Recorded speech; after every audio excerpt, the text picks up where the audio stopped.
கர்த்தருடைய பரிசுத்த நாமத்துக்கு மகிமை உண்டாவதாக. இந்த நாளிலும் ஆண்டவர் நம்மோடு கூட பேசும்படி நமக்கு கொடுத்திருக்கிறதான வேத பகுதி சங்கீதங்களின் புஸ்தகம் 33வது அதிகாரம்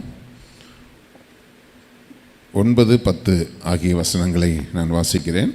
சங்கீதம் 33 9-10.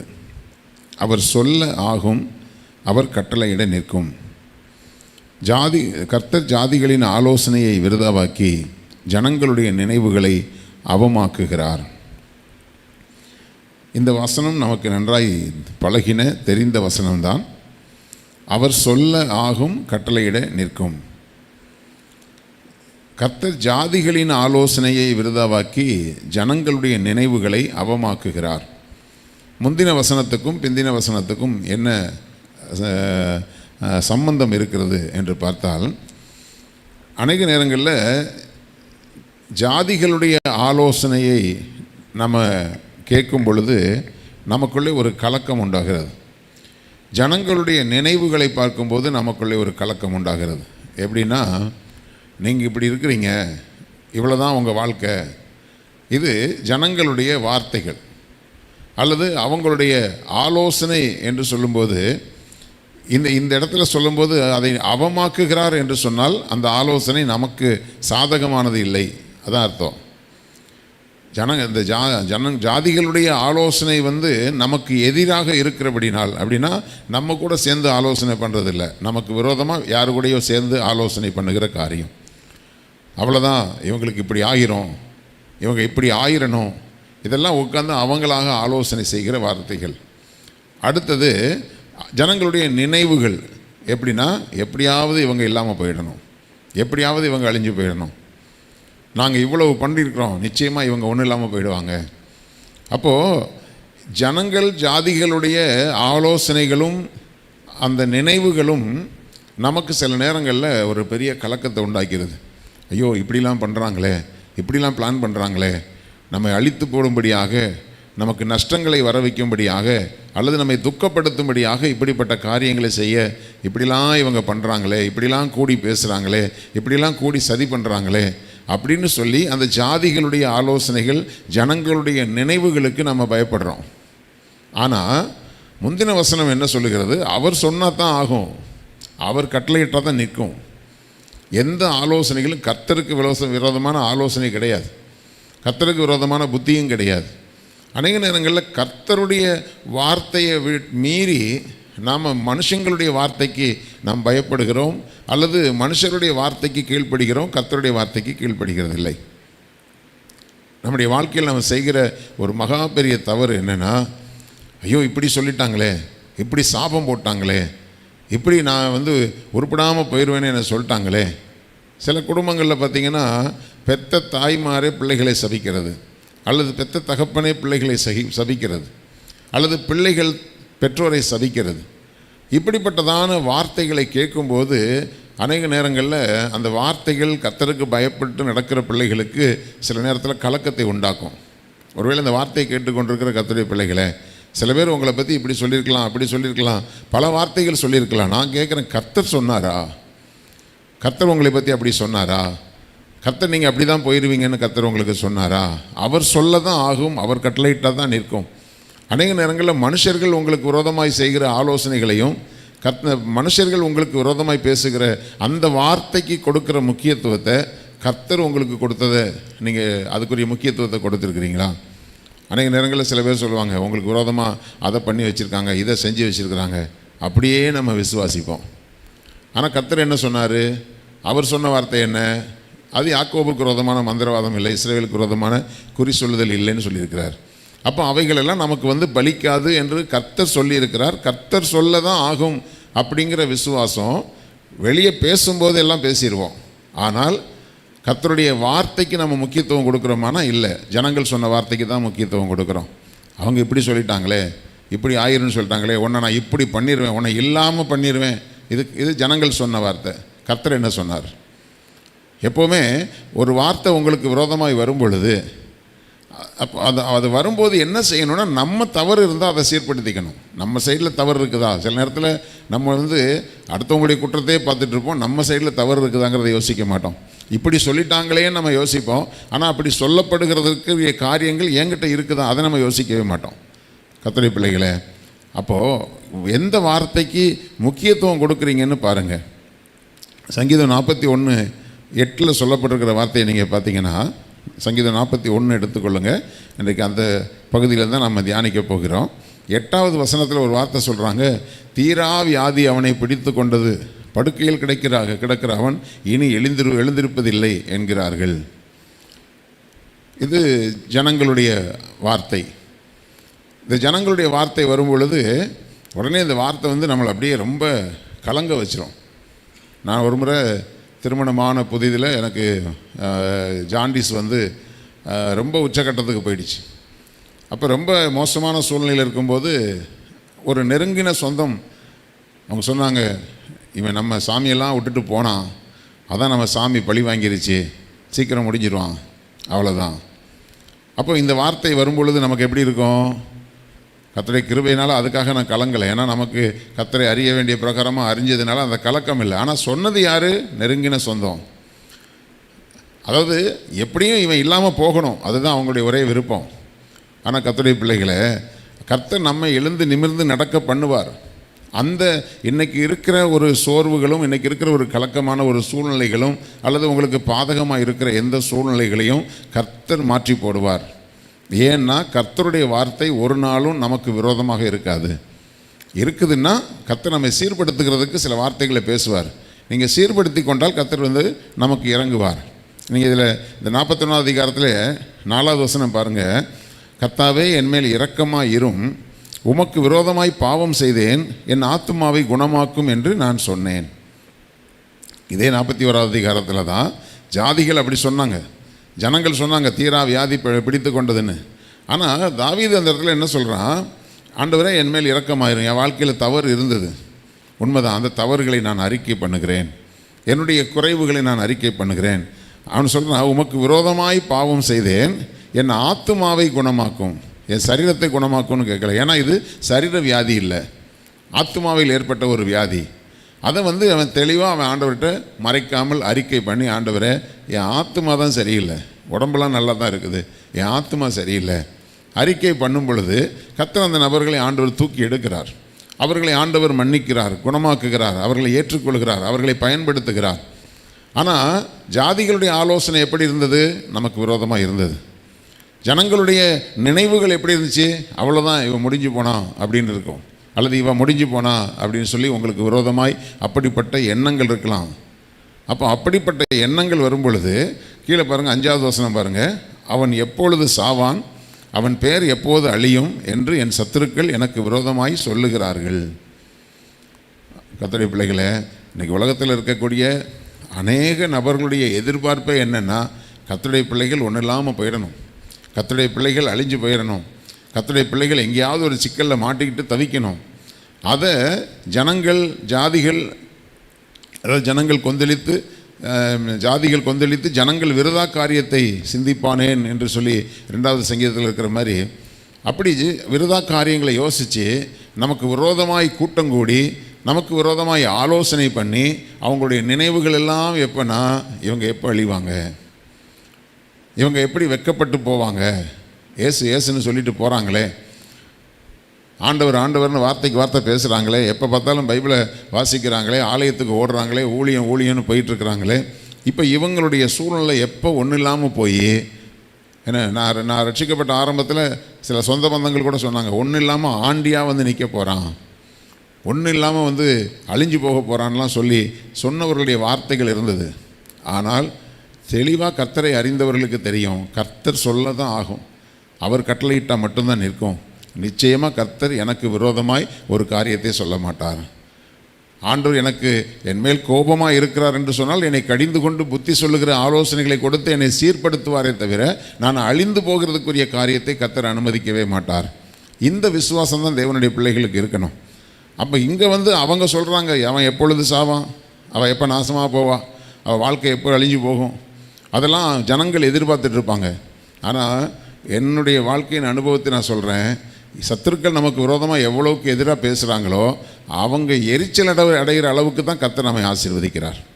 அவங்க கண்களுக்கு முன்பாகவே ஆண்டவர் சில நன்மைகளை நமக்கு கொடுத்து அவங்க கண்களுக்கு முன்பாகவே நமக்கு எல்லாத்தையும் சீர சிறப்புமாக பண்ணி கொடுப்பார். அவங்களுக்கு தாங்க முடியாது. அதாவது ஒருத்தர் ஒரு ஊழியக்காரரை பற்றி ஊரில், அவங்களுடைய சொந்த ஊரில் கேட்டாங்களாம். அவன் என்ன கார்லாம் வாங்கிட்டாங்களாமே சொல்லிட்டு. அப்போ அங்கே போன ஊழியக்காரர் அவர் சொல்லியிருக்காரு, இல்லை ஒரு கார் இல்லை, அவருக்கு 5 கார் இருக்குது அப்படின்னாராம். அப்போ இவர் வந்தவுடனே கேட்டார், ஏன் 5 காருன்னு சொன்னேன்ட்டு. அண்ணே வயிறு எரிஞ்சே சாகட்டுனே, அவர் நல்லா இருக்காருன்னு தெரிஞ்சு வயிறு எரிஞ்சே சாகட்டுனே அப்படின்னு சொல்லி அவர் காமெடியாக சொல்லிட்டு இருந்தார். அப்போ நாம் நல்லா இருக்கிறது அவங்களுக்கு எரிச்சலை உண்டாக்கும்னா ஆண்டவர் இன்னும் எரிச்சலை உண்டாக்குவார். அப்படிப்பட்ட விசுவாசம் கர்த்தர் கர்த்தர் நமக்கு விரோதமாக இருந்தால் மட்டும்தான் நம்ம பயப்படணும். மனுஷர்கள் விரோதமாய் பேசுகிற வார்த்தைகள் ஒரு நாளும் அது நிற்காது.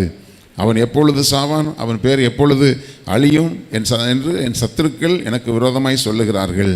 அதுக்கப்புறம் தான் இந்த வார்த்தையை சொல்கிறாங்க, தீரா வியாதி அவனை பிடித்து கொண்டது, படுக்கையில் கிடக்கிற அவன் இனி எழுந்திருப்பதில்லை அப்படின்னு சொல்லி சொன்னவங்க யார் அப்படின்னு பார்த்தா 9வது வசனம் பாருங்கள். என் பிராண சிநேகிதனும் நான் நம்பினவனும் என் அப்பம் புசித்தவனுமாகிய மனுஷனும் என்மேல் தன் குதிங்காலை தூக்கினான். அப்போது தாவீதுடைய வாழ்க்கையில் நடந்தது தான் அநேக நேரங்களில் நமக்கு நடக்கும். நம்ம யாருக்கெல்லாம் அதிகமாக நன்மை செய்தோமோ, யாருக்கெல்லாம் நம்ம அதிகமாக ஒத்தாசையாக நின்றோமோ, யார் குடும்ப பிரச்சனைகளுக்காக போய் மணிக்கணக்காக நேரக்கணக்காக போய் அவங்களுக்காக ஒத்தாசை செய்து உதவிகளை செய்தோமோ, அந்த நபர்களே நமக்கு விரோதமாக எழும்பும்போது தான் மனசுக்கு ரொம்ப பாதிப்பை உண்டாக்கும். அப்போ இவன் சொல்கிறான், என் பிராண சிநேகிதன், நான் நம்பினவன், என் அப்பம் புசித்தவன், என் வீட்டு சாப்பாடை சாப்பிட்டவன், என்ன அவன் எப்படிப்பட்டவனாக தான் என் மேல் தன் குதிங்காலை தூக்கினான். இதெல்லாம் நடந்துருச்சே அப்படின்னு கவலைப்படக்கூடாது. எப்போவுமே நான் உங்களுக்கு சொல்கிறேன், இதெல்லாம் நடக்கும் என்று எதிர்பார்க்கணும். நீங்கள் நன்மைகளை செய்யும் போதே உங்களுடைய எதிர்பார்ப்பு என்னவாக இருக்குன்னா, என்னைக்கு வேணாலும் யார் வேணாலும் நமக்கு விரோதமாக எழும்புவார்கள். தீமை செய்வது அவர்களுடைய கடமையாக இருந்தால் நன்மை செய்வது தேவன் எனக்கு கொடுத்திருக்கிற கடமையாக இருக்கிறது. நன்மைக்கு தீமை செய்கிற வேலை நம்ம வேலை கிடையாது. நாம் தீமைக்கும் நன்மை செய்யும்படி தான் தேவன் நம்மை அழைத்திருக்கிறார். அப்படி இருக்கிற பட்சத்தில் தேவனுடைய பிள்ளைகளை தீமை செஞ்சிட்டாங்க, எனக்கு விரோதமாக குதிங்காலை தூக்கிட்டாங்க, என்னை பார்த்து அவமானப்படுத்திட்டாங்க, என்னை அசிங்கப்படுத்திட்டாங்க, இதை பற்றிலாம் நீங்கள் கவலையப்படாதீங்க. ஏன்னா அவர் சொல்கிறது மட்டும்தான் நிற்கும். மனுஷங்க சொல்கிறதோ செய்கிறதோ நிற்காது. மனுஷருடைய ஆலோசனைகள் நிற்காது. ஜனங்களுடைய நினைவுகள் நிற்காது. அவர் சொல்ல ஆகும், அவர் கட்டளையிட அது நிற்கும் என்பதை மறந்து போக வேண்டாம். ஆனால் 11வது வசனத்தில் ஒரு அருமையான வார்த்தையை சொல்கிறாரு, என் சத்துரு என்மேல் ஜெயம் கொள்ளாததினாலே நீர் என்மேல் பிரியமாக இருக்கிறீர் என்று அறிவேன். ரிசல்ட்டு உங்களுக்கு இதுதான். ஏன்னா எத்தனை சத்துருக்கள் உங்களுக்கு விரோதமாய் சதித்திட்டங்களை தீட்டினாலும் சரி, நீங்கள் அழிஞ்சு போகணும்னு பிசாசு எவ்வளோ காரியங்களை செய்தாலும் சரி, அதாவது சில நேரத்தில் மனுஷர்கள் நம்மை சோர்ந்து போக பண்ணுவாங்க, சில நேரத்தில் பிசாசு நமக்குள்ளேயே சில சிந்தனைகளை கொடுப்பான். பாத்தியா உனக்கு யாருமே கிடையாது, பாத்தியா உன்னை எல்லாரும் கைவிட்டாங்க, பாத்தியா உன்னை யாருமே நேசிக்கலை. இது உள்ளுக்குள்ளேயே நமக்குள்ளேயே பிசாசு கொடுக்குற ஆலோசனைகள். கர்த்தருடைய பிள்ளைகளை, யாருமே எனக்கு இல்லைங்கிற வார்த்தையை ரட்சிக்கப்பட்ட ஒரு நபர் சொல்லவே கூடாது. நான் என்னை தனியாக விட்டுட்டாங்க அப்படின்னா, மனுஷங்க தனியாக விடலாம், அந்த தனிமையில் உன்னோடு கூட இருக்கிறது யார்? நம்ம பாடணும்ல, யாக்கோபை போல போகும் பாதையில் பொழுதுபட்டு ராவின் இருள் வந்து மூடினாலும். அப்போ ஆண்டவருடைய அங்கே தரிசனங்கள் அங்கே இறங்குது. ஒருத்தன் அனாதையாக இருக்கிறதா அவன் நினைக்கிறான், ஆனால் ஆண்டவருடைய வல்லமை அந்த இடத்துல இறங்குகிறதை பார்க்கும்போது அவன் மட்டும் இல்லை, தேவதூதர்கள் ஏறுகிறவர்களும் இறங்குகிறவர்களுமாக இருக்கிறதை பார்த்து ஆச்சரியப்பட்டு போனான். தேவனுடைய பிள்ளைய, அப்படிப்பட்டதான ஒரு தனிமையில் இருக்கக்கூடிய சூழ்நிலையாக இருக்கட்டும், கைவிடப்பட்ட ஒரு சூழ்நிலையாக இருக்கட்டும், அல்லது உங்களுக்கு விரோதமாய் நீங்கள் நேசித்தவர்கள் அல்லது உங்களிடத்தில் நன்மை பெற்றவர்கள் உங்களுக்கு விரோதமாய் எந்த வார்த்தைகளை சொன்னாலும் சரி, கர்த்தர் சொல்ல தான் ஆகும், கட்டளையிட தான் நிற்கும் என்பதை நீங்கள் மறந்துவிடக்கூடாது. கடைசியாக நீங்கள் சொல்லுவீங்க, இவ்வளோ சத்துருக்கள் எழும்பினாலும் அந்த சத்துருக்கள் என்மேல் ஜெயம் கொள்ளாதபடிக்கு.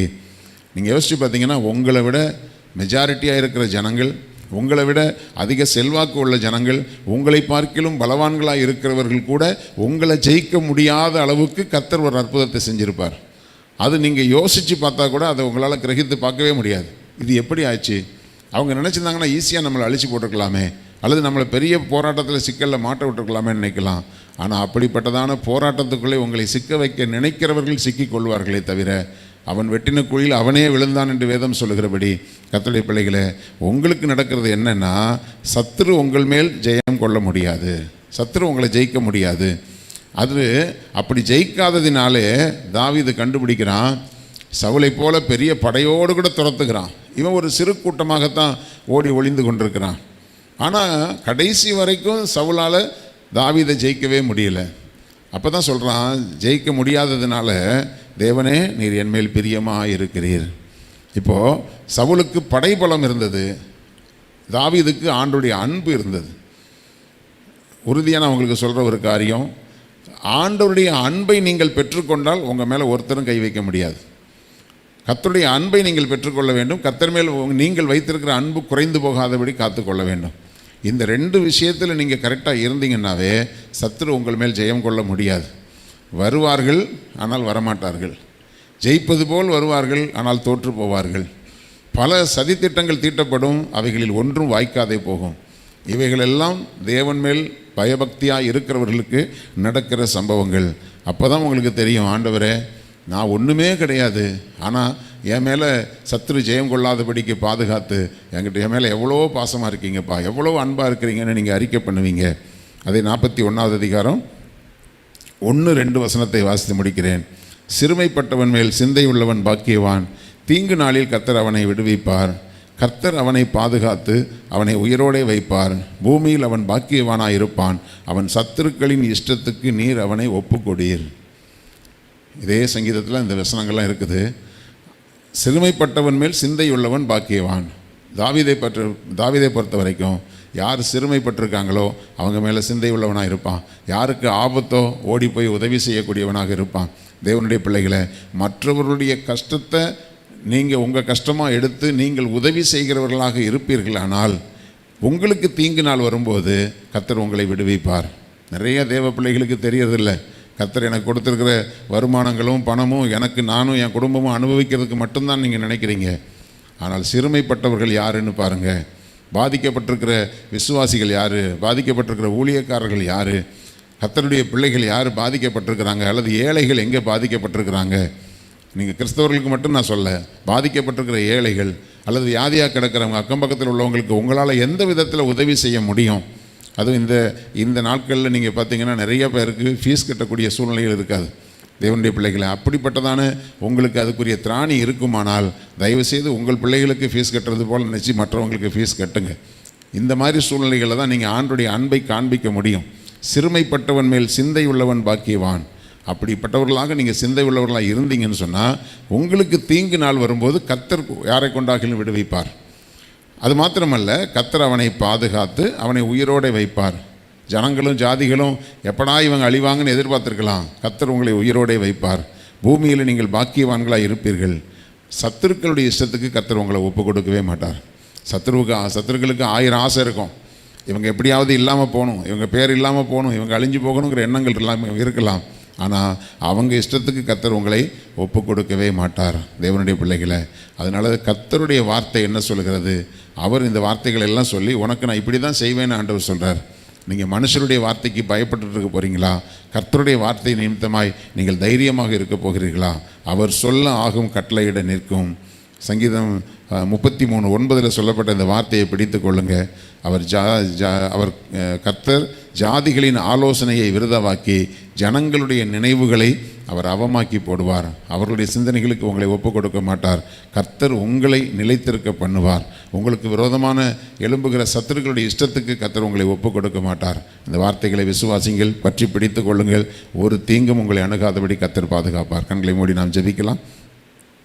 ஹல்லேலூயா, ஹல்லேலூயா, ஹல்லேலூயா, ஹல்லேலூயா, ஹல்லேலூயா. ஸ்தோத்திரம் தகப்பனே, உம்மை நாங்கள் நன்றியோடு ஸ்தோத்தரிக்கிறோம். ஆண்டவரே, சத்துருக்களுடைய இஷ்டத்துக்கு நீர் ஒப்பு கொடுக்கிற தேவன் அல்ல. ஹல்லேலூயா, ஹல்லேலூயா, ஹல்லேலூயா. எத்தனை சத்துருக்கள் எழும்பினாலும் சத்துருக்கள் எங்கள் மேல் ஜெயம் கொள்ளாதபடிக்கு இதுவரையிலும் பாதுகாத்து நீர் எவ்வளவு எங்கள் மேல் பிரியமாக இருக்கிறீர் என்று காண்பித்திருக்கிறீர் தகப்பனே. இதுவரையிலும் உம்முடைய வார்த்தை மட்டும்தான் நின்றிருக்கிறது. மனுஷர்கள் எங்களுக்கு விரோதமாய் பேசின வார்த்தைகள் ஒன்றுமில்லாமல் அவமாய் போயிருக்கிறது.